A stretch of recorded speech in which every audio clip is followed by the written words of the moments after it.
Sentire Media. Hello everyone, you're listening to A History of Italy.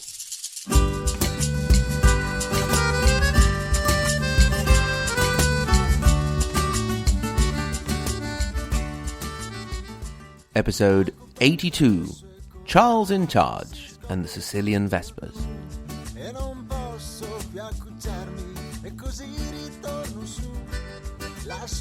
Last time, we saw Charles of Anjou finally get rid of the last obstacle that stood between him and the throne of the Kingdom of Sicily, Corradino, the 15-year-old son of Holy Roman Emperor Conrad IV. The new king had not thought twice about having the boy beheaded in a square in Naples. Corradino was not the last to fall, because now Charles could turn his attention to those who had opposed him, and he did so with a vengeance. One of the subjects to fall was not a noble, but a city, that of Lucera, the Muslim city in Puglia, which had been an unusual example of tolerance and had remained ever faithful to the Hohenstaufen emperors, supplying them with the formidable Lucera archers. The city was taken, and the Muslim population was forced to escape or be killed. As well as sorting out his opposers, Charles now continued to maneuver to become the leader of the Guelph faction, the pro-papal anti-imperial faction, which, as we have mentioned, in time lost some of its original meaning and simply became a label to describe the opposing factions in cities divided over a whole series of different issues. Now, in theory, the Guelphs already had a natural leader. Indeed, since they were to start with the pro-papal team, the Pope would have been their natural leader. So Pope Clement IV was rather distressed to see that all they had feared about being unable to control Charles was coming true, a lot quicker than they had expected. However, Clement didn't have to worry too long, since he promptly died on the 29th of November, 1268. At this point, Charles saw a golden opportunity to maneuver freely without a pesky pope in the way, and he put all his sneaky diplomatic resources in play and tried to delay the election of a new pope, and managed to do so for a whole 3 years, with a new pope not being elected until 1271. In the meantime, the new king was able to extend his influence in Tuscany, and in 1270, Siena, a staunchly Ghibelline city, went over to the Guelphs. This left only Pisa as a strong Ghibelline commune in the region, and they were forced to sign a peace treaty with Charles. That same year, he also subdued Turin and Alessandria way up north, and became Lord of Brescia. He would have liked for all the cities to nominate him as their ruler, but he had to be content with an oath of loyalty. In any case, he could consider himself the undisputed leader of the Guelph faction. Now, Charles was in a position that had a whole series of advantages over that of the Holy Roman emperors. He had no reign back home to worry about. Indeed, you will remember that he was the brother of King Louis IX of France, who was in a strong position and could, if needed, even send help to Charles. Furthermore, there was no one on the horizon who could actually challenge his authority, yet. There was no threat from the Holy Roman Empire, and there would not be from now on. Finally, we see how he sorted out the Pope situation. He could have got down to the business of administering his new kingdom, consolidating and solidifying. Could have. Instead, he made a big mess of things. First of all, he showed that he did not trust his new noble vassals at all. Now, he was probably right in not doing so, but he could have at least made some sort of fake gesture to appease them. Instead, he did not call any form of parliament or council for years on end. What's more, many lands were taken from local nobles to reward the French nobles who had accompanied Charles in his expedition. All protests from the local nobility fell on deaf ears. He not only managed to annoy the nobles, but also the merchants in the south of Italy by bringing in Tuscan ones to muscle in on their business. One gesture he made was a symbolic slap in the face when he transferred the capital of the kingdom from Palermo on the island of Sicily to Naples, where he had started work on his new castle, the building known today as the Maschio Angiuino. Add to all of this the imposition of almost unbearable taxes, and you have a rather explosive situation. External factors also started to come into the picture. First of all, the inhabitants of Viterbo, where the church was attempting to elect a new pope, got sick of the delay and threatened the conclave with violence if they didn't make up their mind, even taking off part of the roof of the building they were in. They finally did, and settled on Tebaldo Visconti, an Italian who took the name of Gregory X after the longest papal election in the history of the Catholic Church. On a side note, shortly after his election, the new pope received a letter from the great Mongol Khan Kublai. This is interesting for 3 reasons. 1. It is interesting to know that at this time the pope was in contact with the Far East. 2. This Khan is the guy that English romantic poet Samuel Taylor Coleridge wrote about in his poem after getting totally stoned and having an opium dream. Remember, in Xanadu did Kubla Khan a pleasure dome decree? This was the guy. The letter was delivered to the Pope by 2 Venetian merchants, 2 brothers by the name of Matteo and Niccolò Polo. On their trip back to the Khan, they took with them Niccolò's 17-year-old son, Marco Polo, and we'll be talking about him in a few episodes. Anyway, Charles of Anjou was now less free to do what he pleased. What's more, things started going downhill in the north. The Ghibelline faction had taken control of the city of Genoa, and now opposed Charles. This was bad news because the city controlled much of the area of the Tyrrhenian Sea to the west of Italy. The king moved to lay siege in 1273, but was defeated by sea and land, and went on to lose more ground in Piedmont, Lombardy, and even in Tuscany. Interestingly, we see here a new element of involvement by the Spanish, with Alfonso of Castile intervening to help the Genoese. However, the real trouble, the really, really big trouble, was to come from what was supposedly the heartland of the kingdom, the part Charles had left aside in favour of the mainland and a series of other international adventures, Sicily.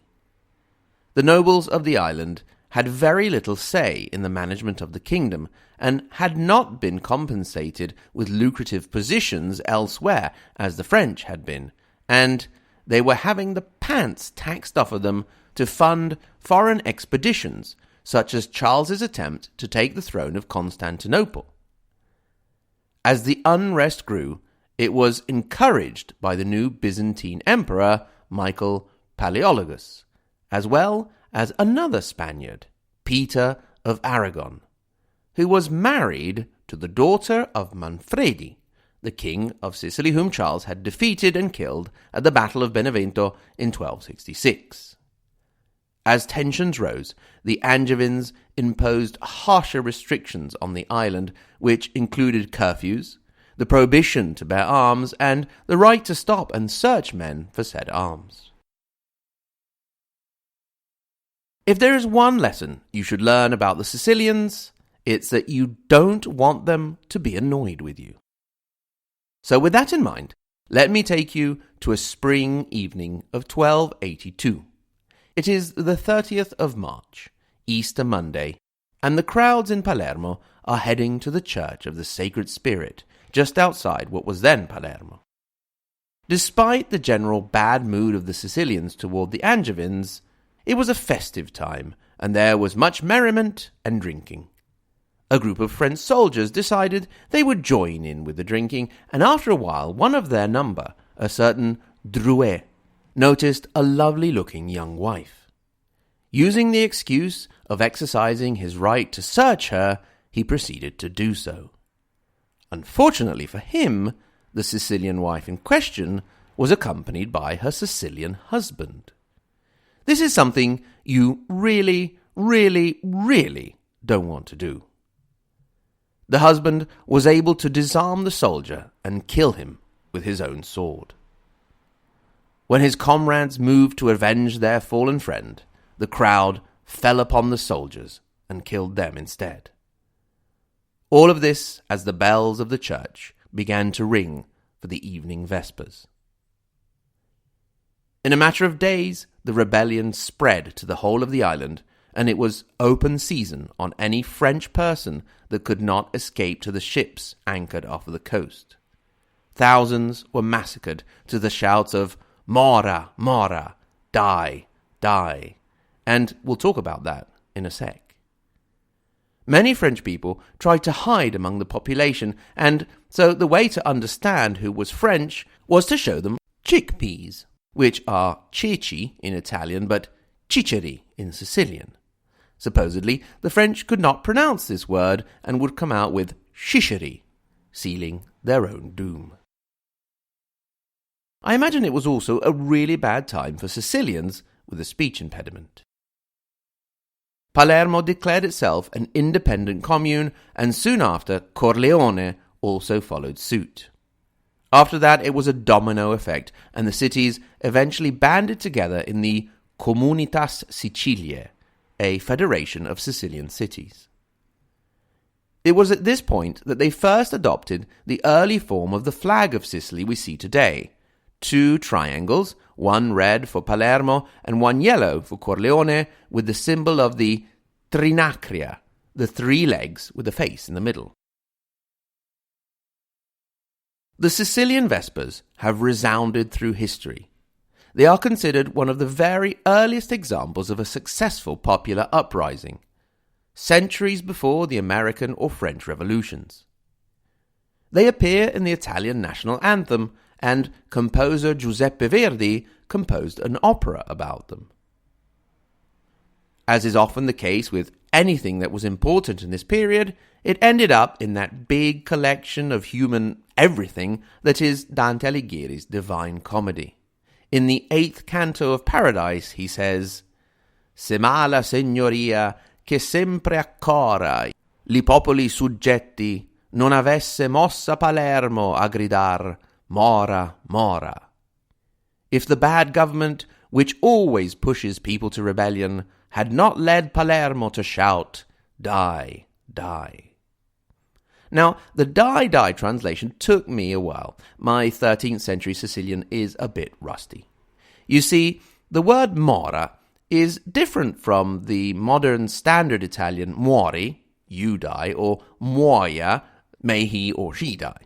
Indeed, although Italian words are not characterized as much as English words by polysemy, which is a fancy way of saying that words have more than one meaning, this word does have more than one meaning. Indeed, mora can be 1. A delay in contractual obligations, or payment of rent, or returning library books. 2. A woman with black hair. 3. Blackberries.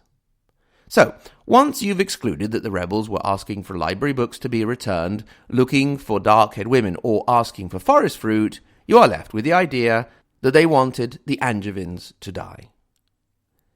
During all of this great rebellion, there was one Frenchman in particular who had something to say about it. Said Frenchman was Charles of Anjou, who would soon have quite a lot to say and do about it. Little did he know that the Sicilians also had an ace up their sleeve. Thanks very much to everyone for listening. Thanks in particular to the new Patreon supporters, Monica T and Renee B. Welcome aboard, thank you very much. And as always to the Margherita Hack and Galileo Galilei level, Anthony G, Brandon S, Silane, Daniel C, Dean V, Eric W, Gordon Z, Greg, Ignazio, Caitlin, Kevin, Marxist-Leninist Sicilian, Reactionary Venetian, Roberta D., Rodney N., Scott L., Shelby and Stephen, and the Maria Montessori and Dante Alighieri level Sen, Paolo, Lisa K., JW, and Andrew M. Remember, if you want to get in touch with comments, questions, just to say hello or share existential doubts, hello@ahistoryofitaly.com. At the same URL, you'll find the website where you can click through to our social media, and you'll also find the support page where you can become a patron or donate via PayPal if you are so inclined and feeling generous, and I thank you very much in advance. Until next time, thanks again to everyone for listening, and arrivederci.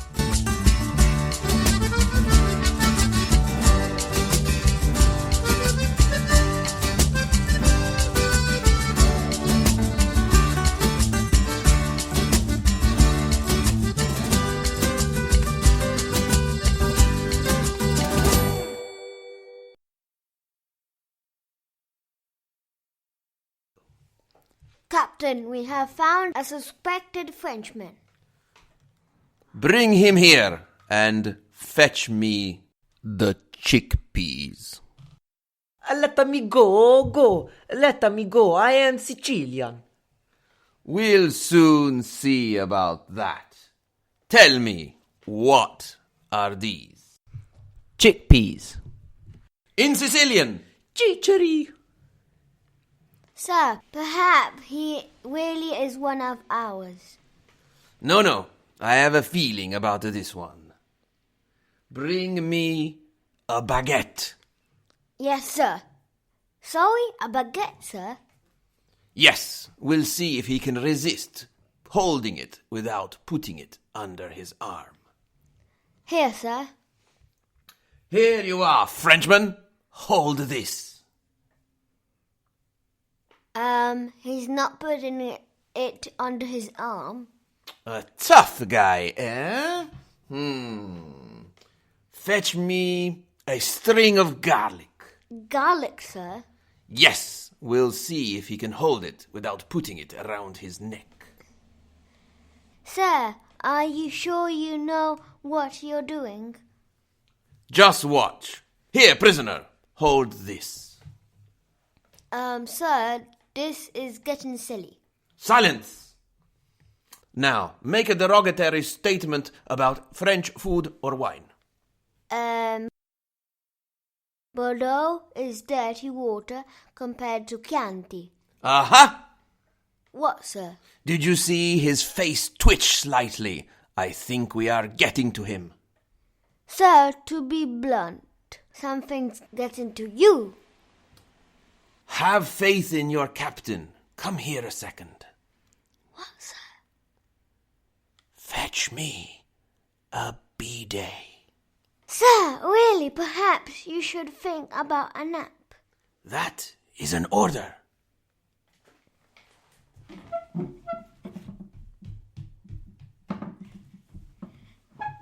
Wait. So, you so-called Sicilian, what is this? Ha! I know this, of course. Well, what is it then? It's a well, I have 5 of those at home. Maybe we have a different name for them. You try my patience. It's, Trigger Fountain? Aha! Take him away! Oh no, sacre bleu, mon Dieu, s'il vous plaît. You see, soldier? You are a genius, sir. Sentire Media. Hey, podcast producers and show hosts. Do you want to join a podcast network that celebrates all things Italian? At Sentire Media, we understand the allure of Italy and its unique culture. Our devoted team of hosts and producers are all driven by their shared passion for Italy. And we work tirelessly to create the best lifestyle podcasts and content that will whisk you away to the very heart of Italy. With us, you can savor the mouth-watering flavors, get lost in the stories from the past, break down the cultural barriers, and truly immerse yourself in the vibrant traditions of this intoxicating country. If you have a great podcast idea or are already in production and would like to join Sentire Media, head over to sentiremedia.com, that's SENTIRE media.com, and find out how to submit your show.